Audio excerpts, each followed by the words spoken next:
అసెంబ్లీకి రాకుంటే సాంకేతికంగా అనర్హత వేటు పడుతుందనే ఉద్దేశంతోనే కేసీఆర్ సభకు మొక్కుబడిగా హాజరయ్యారని కాంగ్రెస్ విమర్శించింది.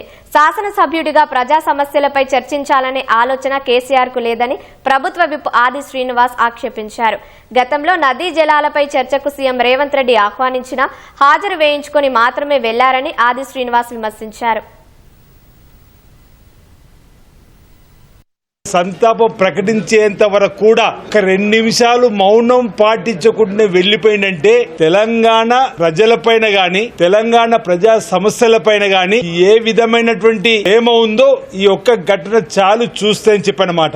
వాళ్ళు హడావుడి చేసిన దానికి కూడా ఒక ప్రశ్న మీద అడుగుతున్నారు. వస్తువులు వచ్చేస్తున్నాడు అంటే వచ్చారు, కూర్చున్నారు, సంతకం పెట్టారు, వెళ్లారు. అసెంబ్లీకి రాకుండా ఉంటే అనర్హత వేటు పడుతుందని చెప్పని వచ్చి సంతకం పెట్టిపోవడమే తప్ప కృష్ణా జలాలకు సంబంధించి ఏం చర్చ జరపాలని చెప్పని ఆలోచన కూడా వారికి ఉందో లేనటువంటిది. కేసీఆర్ వైఖరి మరోసారి ప్రజలు స్వయంగా చూసిండ్రు.